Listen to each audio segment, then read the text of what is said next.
Il faut qu'on sorte d'une agriculture où on avait un outil. On a des adventices qui nous embêtent. Et là, soit on bine, soit on traite. On a un outil simple. On a un problème de structure. On vient chercher du travail du sol et ça règle. On est dans un système très boum-boum. Et là, on va essayer d'être plus global. Et l'outil le plus performant, c'est l'outil plante.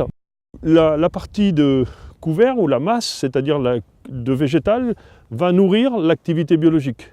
On est contraint de produire, de capter de la photosynthèse pour nourrir cette activité biologique-là. Et plus on aura de photosynthèse pour la nourrir, bien plus on sera capable de leur permettre de travailler. Et ensuite, c'est d'associer les types de plantes. Je n'ai pas une plante magique, encore une fois, mais je préfère mettre plusieurs plantes ensemble parce que c'est l'association de plusieurs racines qui apportera un bien meilleur tout que la racine exceptionnelle. Alors une plante pourrait faire un travail assez exceptionnel rapidement, de restructuration et de gagner du temps dans un sol comme ça. C'est des légumineuses pérennes, style luzerne, sainfoin.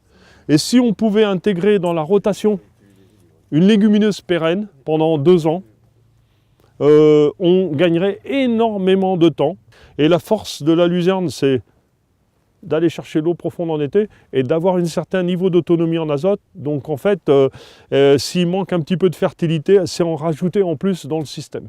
Par contre, si un jour vous faites ça, vaut mieux être en élevage ou partager ça avec un éleveur. Ne faites pas de la luzerne et exportez le fourrage, parce qu'en fait, vous aurez peut-être l'avantage structure, mais vous exportez le carbone, l'azote et la fertilité hors de votre parcelle, donc le gain organique ne sera pas là.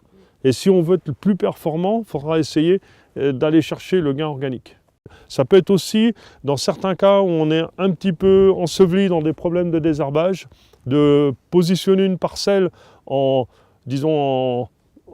système, on la met en écart un petit peu, on fauche pendant une année, ce qui va avoir énormément d'impact sur la gestion du salissement en tant que tel. Et après, on peut revenir sur une portion, une section plus céréalière qui sera performant.